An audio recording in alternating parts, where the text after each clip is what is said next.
All right. Well, today we have a special guest and a special conversation. And this is especially for those of us that are middle age and are looking for some inspiration on how to stay motivated, how to stay disciplined when life is really chaotic and really busy. So if you kind of find yourself fitting in that description, you're in the right place. You're going to want to listen to my guest, Evan St. Clair, which I'll give him a full introduction here in a moment. But let's just kind of set the stage.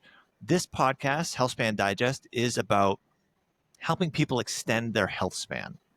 And health span is the length of time within our lifespan that we are healthy, active, vibrant, ideally free from disease and disabilities, especially conditions that can be prevented. And we know that the pillars of health span, which we talk about on this episode, include exercise, nutrition, sleep, emotional well being, and preventative care. And I am a health span coach, and I coach clients on all of those things. I have a smartphone app, and I love talking about it, hence this podcast, and also hence why I have Evan, who's so gracious to join us here this morning. He also, I don't want to give too much away right now, but he's also, I think, a middle-aged guy. and uh, he is a local legend here in Davidson, North Carolina, owner of the Psychopath Bike Shop, which, if you are in the area, I would highly suggest going there. I live down the street from it right now, and um, it is my go-to place. Evan, thanks for joining me. Yeah, good morning. Glad to be here. Great.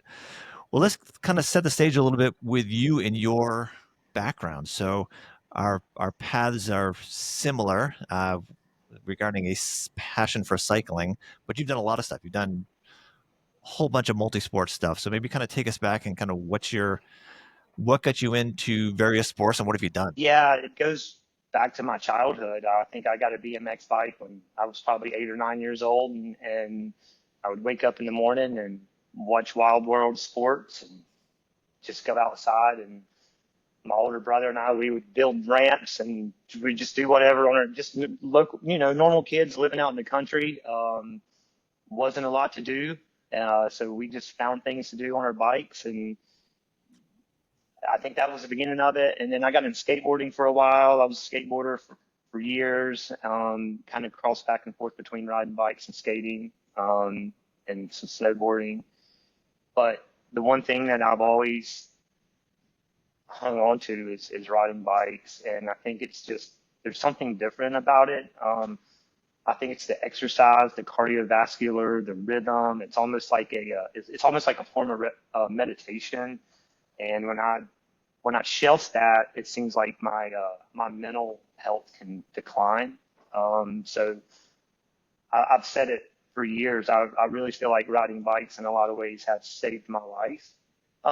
Just from a mental standpoint of not getting stuff, not falling into a constant negative place. I mean, we can all go negative sometimes, but I'm always better when I'm out getting exercise on my bike and spooling up the cardio system and it's almost like being in a trance. And yeah, I think that's what's kept me into it over the years. And I've crossed over between road racing and mountain bike racing, all different forms of mountain bike racing, bike packing, ultra distance mountain bike racing. And I just think the cool thing about riding bikes is there's so many different things you can do on it. Yeah, well, it sounds like you've certainly ticked the box of all things. I think our growing up was probably similar. I grew up in rural New Hampshire, and sometimes the entertainment for the day was getting 3 or 4 cinder blocks and a piece of plywood and making a jump out of it, and Pretty much. um, Yep. yeah, kind of eating it half the time and learning how to do it half the time. And but I think what's interesting regarding cycling, and listeners will have to bear with us because we get two cycling nuts here, kind of on having this conversation, but it is certainly cardiovascular health, which is great for your longevity and health and whatnot. But it is equal parts for me as well. Like it's the head game. It's kind of the rhythm of obviously the repetition of cycling of the pedal stroke and the cadence. And I think that having a bad day is fixed by getting out on the bike, plus or minus whatever's heart rate zones aside and all that other sort of stuff. It's just literally the freeing up the mind, if you will, to manage stress and the challenges of life, which again, you can feel free to share as you will, but you've had a few challenges yourself with health and some health of your family, taking some spills along the way. I want to talk about that a little bit. I mean, yeah, it's been, well, first of all, most people don't know, but I actually have Crohn's disease. And, you know, the first doctor that I was going to when I was diagnosed told me absolutely do not ride your bike anymore. I was doing a lot of road racing, and I had trained really hard through the winter, was pulled off the bike, um, and told, yeah, you need to rest. You do not need to be out riding your bike. And it was like honestly the worst advice I was ever given. And I didn't ride from, I guess that was 2004 to 2010. I didn't touch my bikes, and my life dramatically just declined over that period of time. Like looking back, like I had a lot of good things going on. I was doing some skateboard racing. I was out doing things, but just there was just something in my life that was missing, and I was just not getting that constant exercise, the meditation that comes with being on the bike. And So that was probably the first struggle that hit me. They had me on prednisone for over a year, so I put a bunch of weight on and was like super depressed about it. I mean, it's not easy to talk about, but it's reality of what it is. Um, I trusted the medical system, and I'm not saying all the medical system is wrong, but I think that it's too bad they can't write scripts for exercise and getting outside, because it's definitely helps me a lot, and I think that it could definitely. I think there's people out there. I went, and I'm ashamed to say this, but it's the truth. I went from 168 pounds to 215 pounds, and like it was rough. And when I finally did get back on my bike, I couldn't ride 5 miles. Like it was terrible. And I just kept working at it and working at it, and kind of got back to where I wanted to be with it. And I got on a very strict diet, and lost all the way back down into the mid 170s, and got my health back. Um, Weird thing about that is I stopped taking all the medication that they were giving me, and my doctor was advising against it. He was like, "You're going to get colon cancer. You cannot be off the anti-inflammatories." And I was on this theory: if I constantly rode my bike really hard, my body was working on recovering from the bike rides, and not maybe over. And this is just a crazy theory of mine, and I've had almost rocks thrown at me for saying this in the doctor's office. Like I feel like my body's not over my immune system's not attacking my intestines if I'm riding my bike. As soon as I get off my bike, I start having stomach problems. And so I'm in remission. I've been in remission completely 100% since 2011. No issues. Every time I get tested, I'm good. I'm healthy. Um, and you know, that's gonna that's something I think is important to share. So even if you're a top athlete and then you fall down and you have to have setbacks, there's always a way to work forward through just dedication one day at a time. Like it would have been real easy for me to be like one of the top Cat 3 road racers in the area, and then all of a sudden I couldn't ride my bike 5 miles, and it's just like, oh man, like how do you ever get back to that? And I did. Um, so it's Be never too, humble. You have yeah, to be, you it's have to never be too really late, humble with that. and you have to be patient. Dude, it was, you know, um, I just had to, I knew for me it was what I wanted to do, and I just put my head down, and it was a 2-year process to get back to where I was, but it was achievable. And, I was in my late 30s, so I was almost pushing 40 when I went through that period of my life. And then, like at that point, my older son got into downhill racing, so he got really good. So now all of a sudden we're traveling to races every weekend. We're going to Europe. So now I'm taking back off the bike again, and for a great cause. I never had any resentment or anything but love and support to see my son have success, and I was super proud of him. And but it came with a sacrifice, and the sacrifice was my time on the bike. And so I kind of started slipping back again, and with my fitness and stuff, and it was a challenge to balance all that. And then my younger son ended up having a traumatic brain injury, so then we went through that. We're still going through. That's an ongoing thing that we deal with, even to today. Don't share a lot of that on social media. I try to keep things positive, but we still deal with the TBI at home every day, and he is doing absolutely wonderful. He is checking off all the boxes, and he is knocking it out of the park with the success of where he was and where he's at today. We couldn't be more proud of him. But all those things have, they're hurdles to get over. So I think, and if you talk to anybody, they have these same stories, right? There's just hurdles in life. This is just life. It's just what we all go through. Um, and I guess why I'm sharing all this is because nothing's ever always just easy. There's always going to be roadblocks, whether it's health, injury, um, Work schedule. work, schedule, family.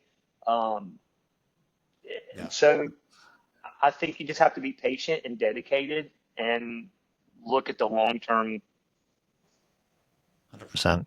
Yeah, I think that, I mean, there's a whole bunch of great points in there, and I think that for listeners who may be having, in one of those hurdles right now, and their life is, not creating a roadblock to a healthy lifestyle, or even making healthy decisions, or whether it's bandwidth, the being in the right headspace, having the time to do that. That when you look around, and I think when you see people who are perhaps either going to the gym or they're riding their bike and they're doing things, to maybe cut yourself some slack and realize in this moment, maybe they're just in a place where they don't have a major hurdle in front of them, and maybe you do. And that's okay. And realize that some of these things, everybody has struggles, no matter how fast or strong or fit or whatever they look like. To be clear, every single person has barriers that they come up against. And when days are good, we can kind of overcome them, or, the season changes and we can kind of get through that. But I wouldn't say it's ever easy. Correct me if I'm wrong, but I think there are periods of time where the stars align for a while, and like, hey, you kind of get a routine. But it's certainly as we mature through middle age, we realize this is probably a season because something's going to come up sooner or later. And so the question I would say to you is, how is your headspace, and how do you navigate from going from being really fit at one point, and then you're getting on a bike trying to crank out 5 miles and feel like this is hard. I mean, that's a gap from where you were and where you want to be to where you are. Like, how do you take those days from there, from that point? Yeah, I think two things. I think it was demoralizing at first and super frustrating, but I was also excited to be back on my bike. So just the time away, I was rekindling a love that had been absent from my life. And so that was keeping me motivated. And like I started, after about a month, I started seeing some like changes. Okay, I'm losing a little weight, I'm getting a little faster. I think the biggest thing for me was not just blow myself up on every single ride that I went out on, Mhm. because like my mind had this, like, I'm a racer and I like, want to do these things, but my body was not ready. And so it, it took a while to be patient with the expectations of what I could do on the bike, and just stay steady at it. Yeah, and just, I feel like for me personally, when I get into something, I really get focused on it. Um, I'm kind of all in or all out kind of guy. I'm not really.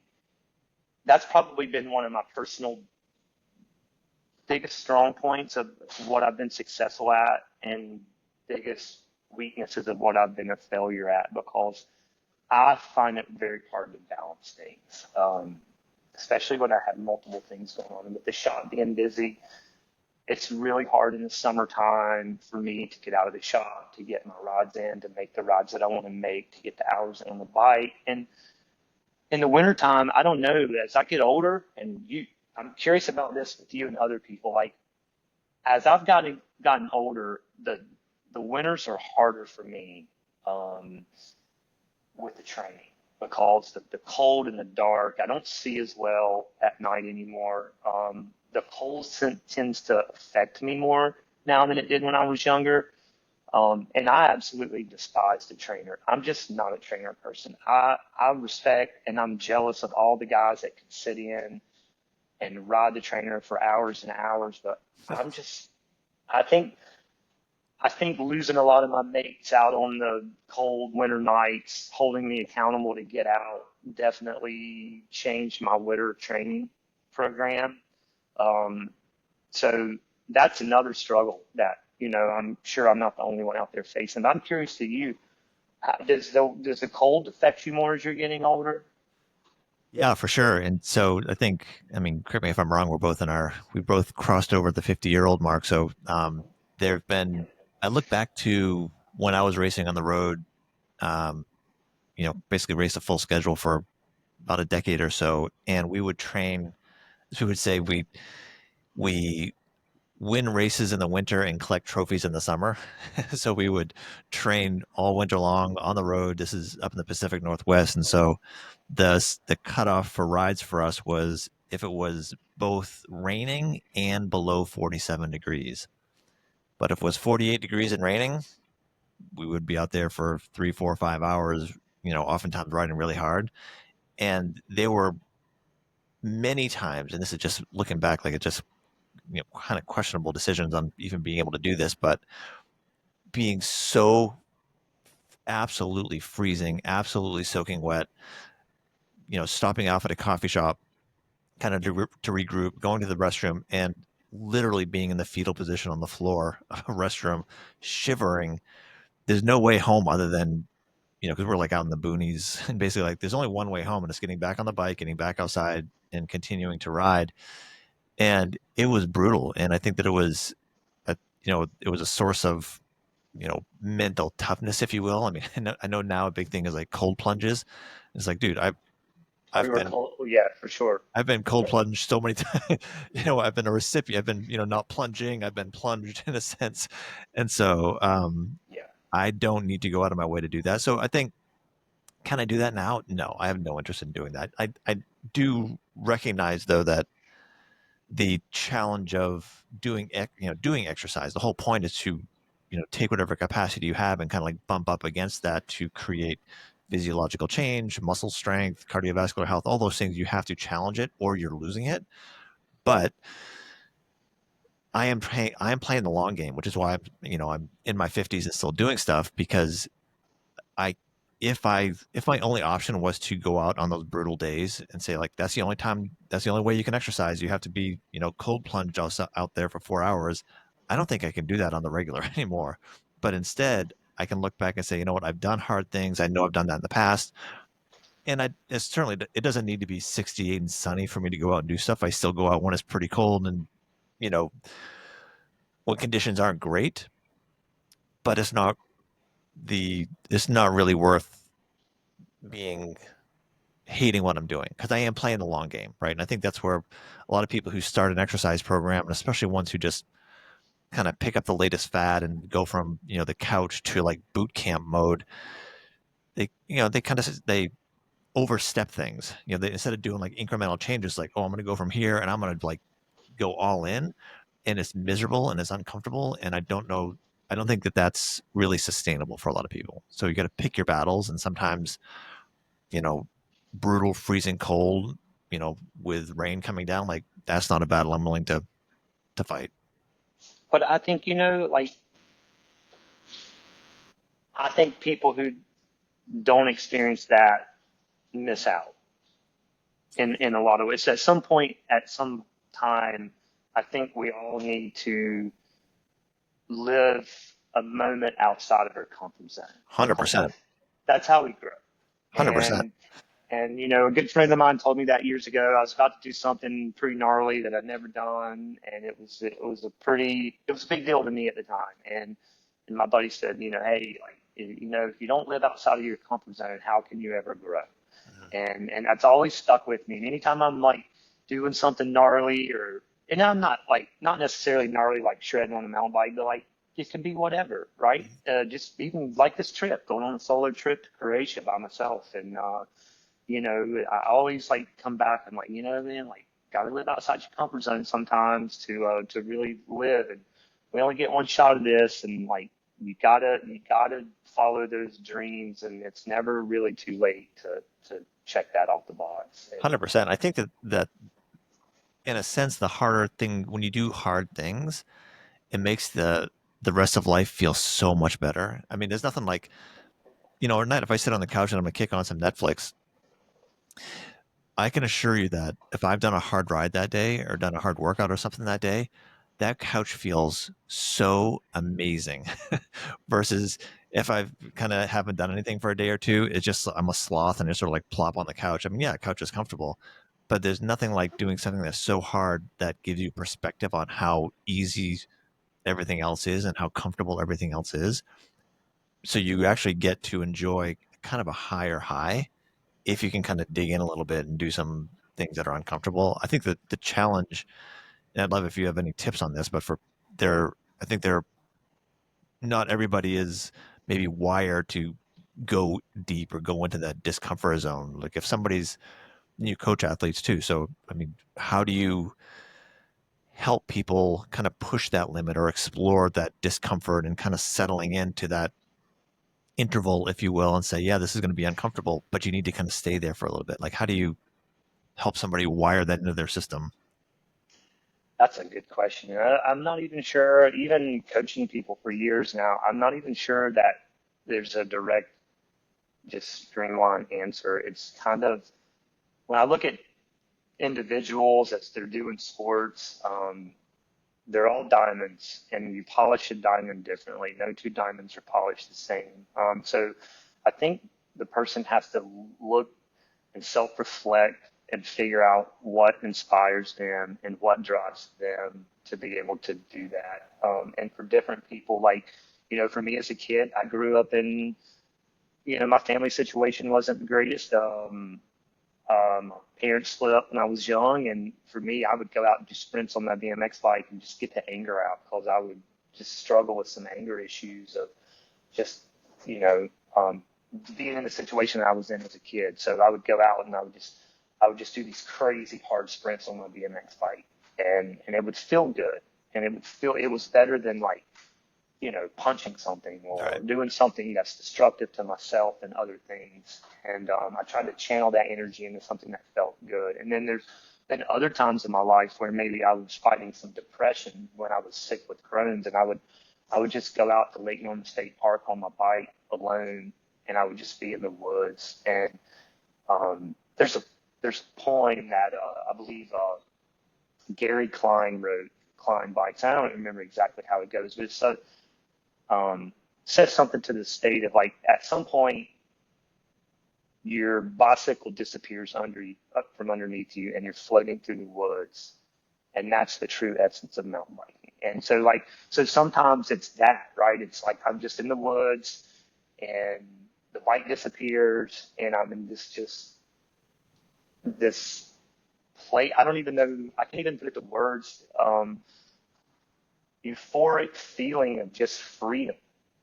And so sometimes it's that, right? Sometimes it's the really positive um, side of riding a bike. Um, and so I think there's a lot of different tools there for people to use to keep them motivated and to find their way. But I think it's different for everyone. And it's even, I think, well, I know for me, it's been different for me through different periods of my life.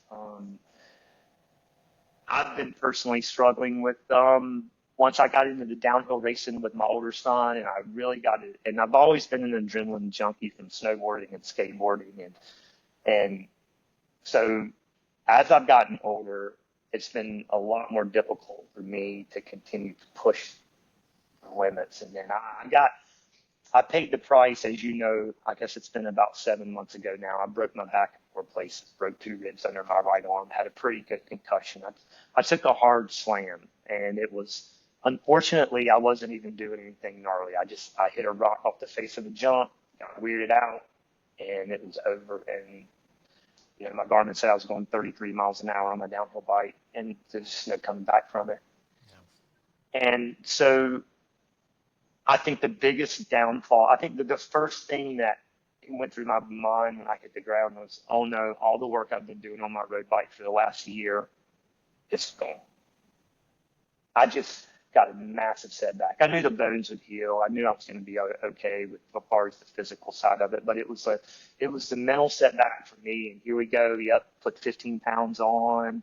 Couldn't really ride for a while. Now I'm like starting this process all over again. And so, for me going forward, I think what's going to interest me more is there's different types of gnarly. I mean, you remember the Trans North Georgia Epic bike race that I did? That was super gnarly. That was one of the gnarliest, if not the gnarliest thing that I've ever How far was that? done. It was 360 miles with right at 60,000 feet of climbing, and all self-navigated, self-supported. In August in Georgia through the northern mountains, it is definitely the hardest thing I've ever done in my life. It was way harder than what I was expecting it to be. So there's different gnarly things out there, right? And so I use that as an example to not like say, well, what have I done? But like everybody has to just kind of see what their idea of a good time or gnarly or how they can look at exercise. It might be running a 5K. It might be doing a marathon. It can be so many different things. Um, so it's, I just don't think there's a direct answer to the question that you asked I think it's different for everyone. Yeah, I think that's hard. Of course, it'd be nice. Everybody wants on those days when you can, rally and do a hard workout.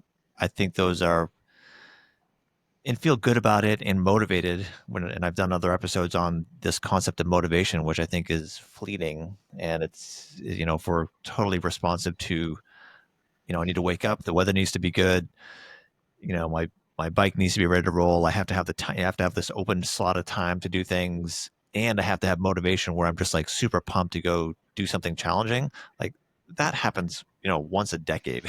All the stars align where everything is perfect. And the rest of it is, I got a list of excuses on why like now is not a good time. I'm not feeling really tired. I'm not really motivated. I didn't eat enough or ate too much. I don't feel well. And maybe everything else is good, but man, do I really want to go be uncomfortable? Like put myself in a place that is purposefully uncomfortable? And that is, I think it's a hard sell for people. And, to speak for a lot of my coaching clients who are not cyclists per se, that trying to encourage people to invest in like VO2. The VO2 max is a really great measure of longevity. And it's really it's a reflection of your engine, if you will, your life engine. And the higher your VO2 is correlated to how long you live and how well how long your health span is. And it takes a little bit of work, if you really want to kind of get that number higher to give you a bigger engine for capacity for life, not just for racing or anything, but just for life overall. You have to kind of go out of your way. We have to go out of our way and really be uncomfortable for, several minutes at a time. And as well as I do that a 4 minute interval, 4 minutes isn't very long when I'm doing other stuff around the house, but 4 minutes feels like an hour and a half sometimes when you're pushing really hard. But to encourage people to do that, I found that sometimes, breaking things down to really small pieces and maybe somebody's, as opposed to doing an epic multi-day race, for example, maybe their big event is literally being able to do a good VO2 interval session that will improve their health. And instead of digging in at 4 minutes or 5 minutes or 10 minutes, saying, do a 30-second, just push really hard for 30 seconds, and then rest for a minute or two. Like just taste that a little bit. And it's sort of like coming back from your 5 mile ride to build back up. You don't go from 5 miles to 50 miles. Like you go 5 miles to 6 miles. And it kind of feels like, well, it's not really much of anything. And the next week you do a little bit more and that doesn't feel like much of anything. But then you zoom out the lens and realize, oh, my 30-second interval was not that hard. And then 45 seconds, well, that was a little bit. And a minute and a half, 2 minutes. Oh, like I'm kind of getting used to it. I know what to expect. Then things can really change. Then you really move the needle. But I think the hard part for most people, and I think hopefully this changes in middle age where we get a little wisdom and we've got kind of some scars of not great decisions, is that sometimes the goal is a year away or 2 years away, and realize like this is kind of a process. So just leaning into like a plan and a process and say, yeah, I want to be healthier or fitter, or I have an event or something I want to do, or I want to lose a certain amount of weight, or my doctor said, hey, your numbers need to be, your blood work needs to be a little bit better, and realize that it's a tiny change today that may be kind of imperceivable, but if you keep doing that, 6 months is going to go by pretty quick. Time, unfortunately, goes by too quick now, but these things happen. For sure. And I think a big hurdle is the food. Like I think like for most people, and from what I see at the shop and just my surroundings, the food is the easiest way to like skimp out on your health. It's so easy to just run through a drive-through or just grab something that's not like I'm packing all of my meals, like I'm making all my meals. Trying to stay on a pretty strict diet right now. Um, and it takes a lot of work to get up in the morning and chop vegetables for salad and, grill chicken and do all the things that I'm doing to like really um, count everything that's going into my mouth. And Yes. I'll tell you that I've always been a little bit of a sugar addict since I was a kid. I'm just addicted to sugar, and it's poison. And I know it. And sometimes I'll get depressed or I'll get down, and I'll just think, oh, I'm just gonna have a milkshake or whatever, or my kids will want a milkshake, and it's like, oh, whatever. And but I'd kind of slipped back into that after I broke my back a little bit, just like hanging around the house, not doing anything, just like and Comfort. you just kind of slip into it, right? And it's like a little bit, and then next thing you know, it's kind of getting a little bit more. And um, I can say without a doubt, I have not had any sugar in weeks now, and I literally feel like it has taken 10 years off my life. The aches and pains in my joints have reduced. I feel like my flexibility has increased. The inflammation is dramatically going down in my body. But it's hard. I mean, I went to the grocery store last night to get some stuff for dinner, and I came back up the aisle with all the breads and the candies, and I was just like, yeah, exactly. Do not even look over. Just Yeah. keep walking. Yeah. And so 100%. I went straight to the checkout and got out of there. Like, Uh, but it's and it's like, unfortunately, they just tag you, man. oh, for sure. These marketing companies, they just like, even at the checkout, it's like look over, there's like a rack full of candy bars. It's Right like, there. dude, don't It's just not on accident. no, it's not. And so, They don't put the organic apples at the checkout, right? Yeah, and you're right. I mean, I think nutrition is really hard, and I mean, hard always. Certainly hard in the it's American culture. expensive. American culture, yeah, and it's It's not cheap to eat healthy. no, it's you want to save money, eat poorly. I mean, that the sort of like the bad food is readily accessible. If you can do something, grab something in a drive-through. Again, I'll use the organic apple as the extreme on the other end of the spectrum. Go to McDonald's and say, I'd like an organic Fuji apple and some almond butter. Sorry, no, that's not an order by number. That's not a thing that they can do. But they can, for $2, they can give you, you know, 3/4 of your day's calories need, and you can eat it in like a minute and a half, and then you get the whole day ahead of you, and your body's like, oh, we want more of that. So I think nutrition is super hard, and I would say that for people who are, you know, trying to be healthier overall in all aspects of it, that if you can certainly move your body, exercise is the benefits of exercise are list is long, but you can't. Here's a cliche, right? Like you can't outrun a poor diet. Like if you really want to, you can't. Cardio is not going to. If you're 50 pounds overweight, you can't run, walk, or ride far enough to burn all of those extra calories unless you're also addressing your calorie intake.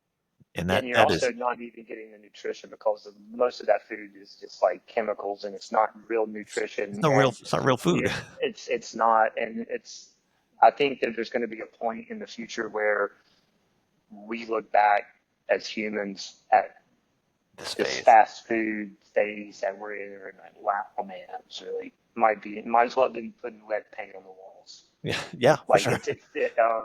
and so I try to have this rule of not eating anywhere that has a drive through. I don't know, it's Good just with yeah, that's you great. know, Yeah, so there's little tips. Don't eat anywhere. If it's got a drive through, just skip it.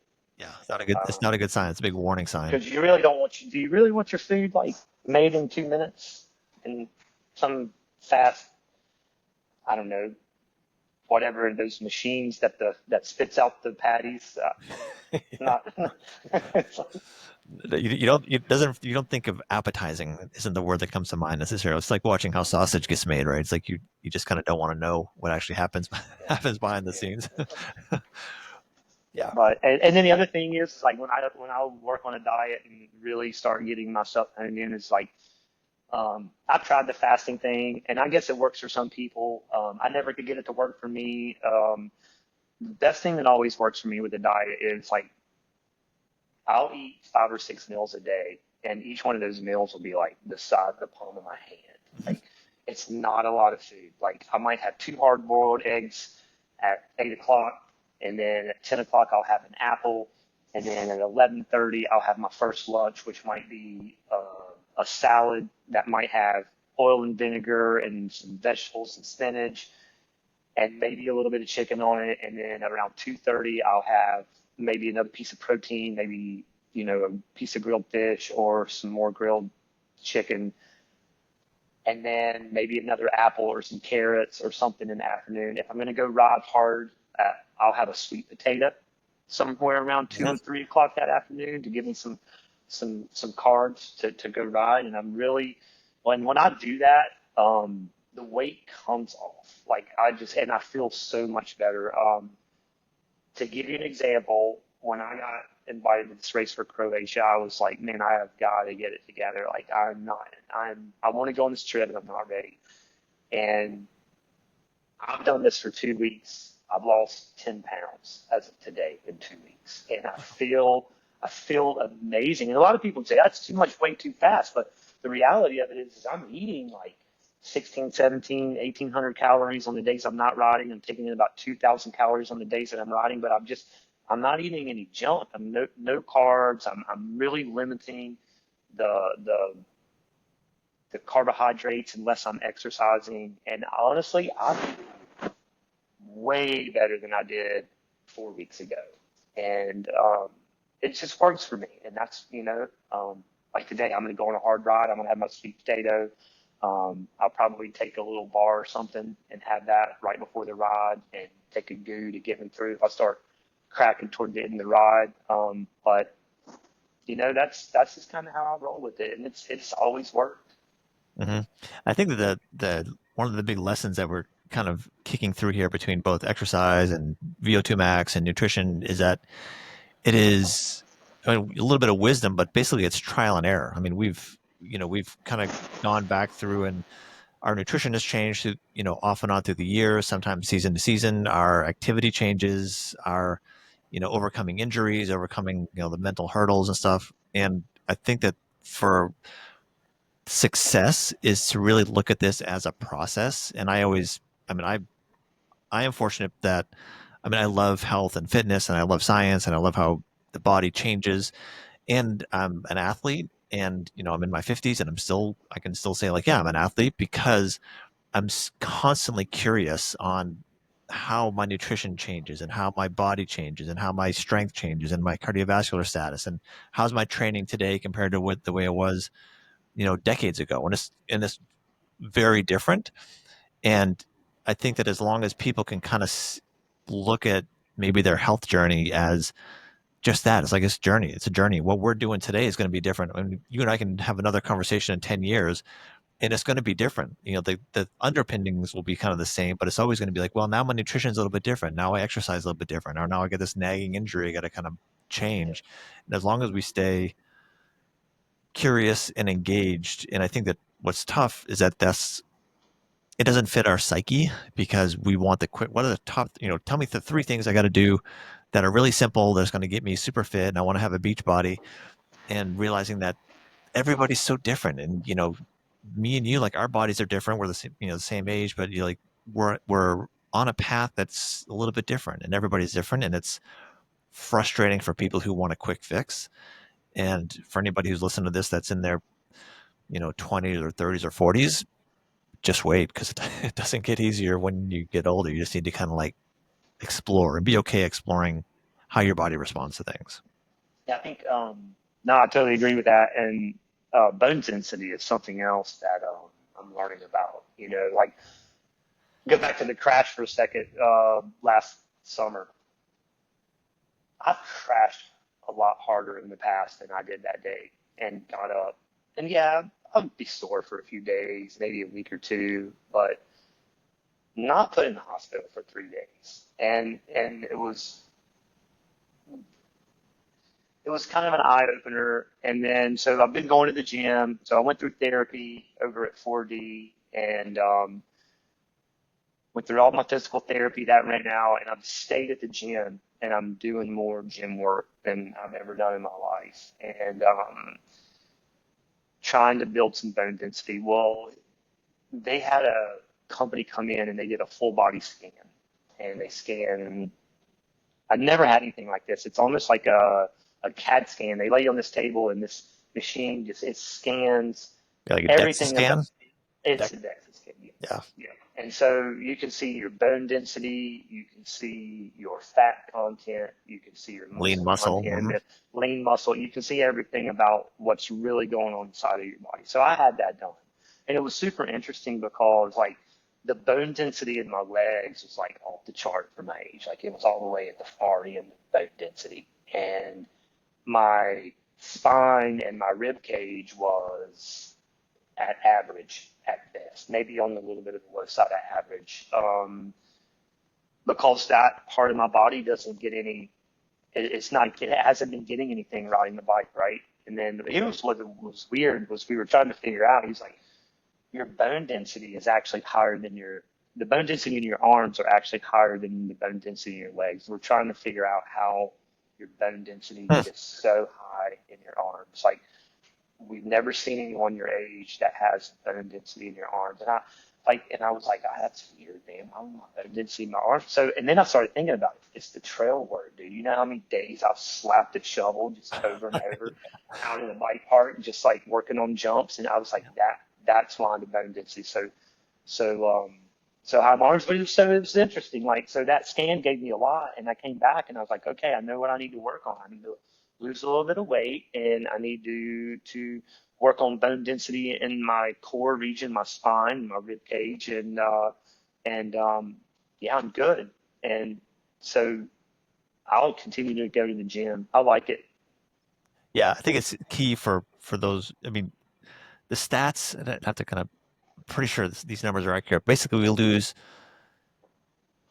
what is it? We lose 3 to 5% of muscle mass you know per decade, basically starting in year 30.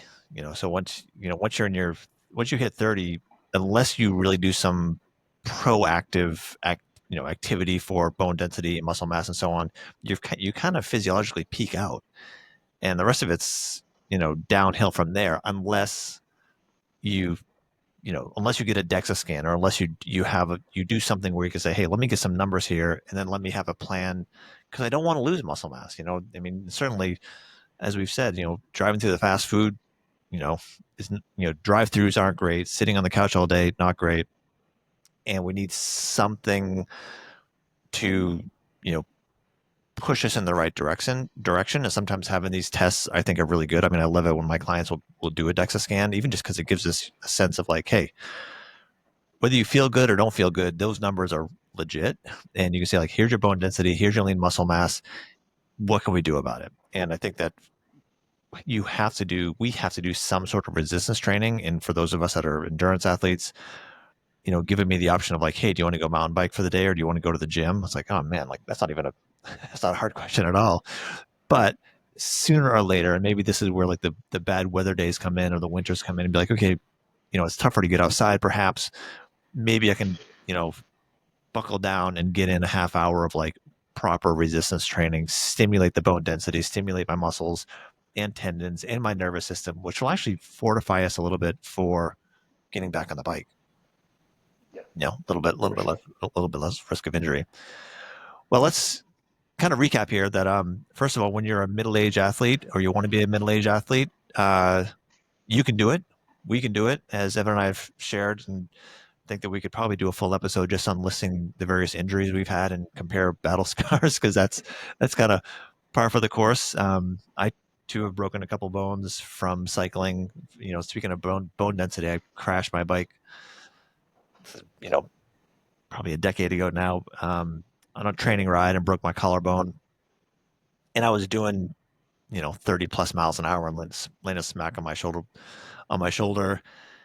Very common injury to have. And some of my colleagues would say, oh, it must be because you have low bone density. And I said, either that or it's because I hit the pavement at 30 miles an hour. Like, bones aren't aren't totally bomb proof, but we do need to attend. Those of us that are cyclists, do need to attend to our bone density for sure. But we talk about injuries, they happen. Talk about navigating, family life, work life, nutrition. I mean, when you're in that checkout aisle, just keep your head straight ahead. Don't look at the garbage on, on the side, all that sugar stuff, um, and having big goals. And so, Evan, as you alluded to, you have a big trip coming up, big mountain bike trip coming up that is going to be a stretch for you. It sounds like it's like you not haven't exactly totally got your training dialed for this right now. No, not at all. I'm definitely coming off the couch on this one. Yeah, I'm going to Croatia. I leave on Saturday, um, and I'll be over there doing a 5-day stage race. It's the Epic, part of the Epic series. I think it's the qualifier for the Cape Epic. It's the core island of Croatia.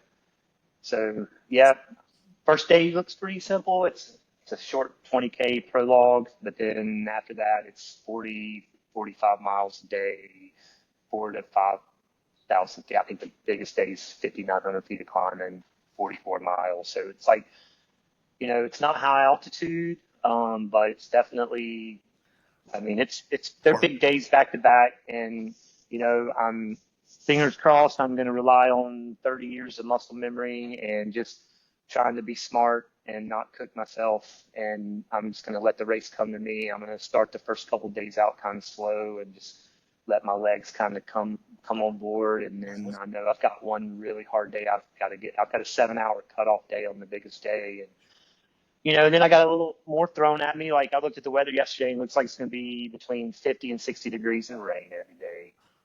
So, so it's not looking like it's going to be all sunshine and rainbows, but I'm up for it. I'm going to go give it my best. I'm going to do the best I can. And, my goal is to finish it. And we'll just have to stay tuned and see what happens. yeah, we'll also do a recap on that. So, if there was one thing that you would advise let's say there's a listener who's middle age or approaching middle age, and they are trying to get onto a routine, and they've had some of the barriers that we've had. Like, what's one thing you could suggest for them? Um, to don't be too critical on themselves, be patient with the results, and be steady. Um, don't try to force things, don't try to rush things, um, and just set a goal and just put the work in and stick with it. And the results can come from anyone. Listen, none of us are any different. Like I'm not special. I'm just someone that just saw something I wanted to go after and get it. I'm not. I've I've had remarks from people, "Oh, you're a great mountain biker." I just worked hard at it. I don't really see myself that way. I mean, being good at something is what you put into it, and we're all humans. We're all kind of the same mold. Now, some of us have more challenges than others, but like, you know, Matt that works at the bike shop, he broke his neck when he was 13. He was completely paralyzed. He told me never walk again. And like, he is, he's one of the, he's inspired me almost more than anybody to see all the things that he's come through. So like, I'd say just give it time and just be patient with it because we're not 20 anymore. We don't Yeah. recover overnight. It takes a little bit more time, but that's all right. Yeah. I think consistency is that's it. If every day you can try to do something and not get hung up on some unrealistic, massive, you know, goal, if you will, and just keep showing up, just keep doing a little bit every day. The rest kind of takes care of itself. So that's great wisdom. Well, Evan, I appreciate you taking the time to chat. We'll have to do a recap post race. You'll have to tell us if you saw any sunshine on your on your big event. Uh, I'm hoping, fingers crossed. Yeah, right.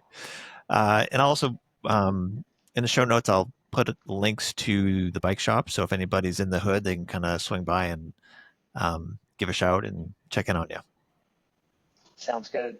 right, Thank you man. so much for having me. All right, man. Thanks a lot. Yeah. Cheers.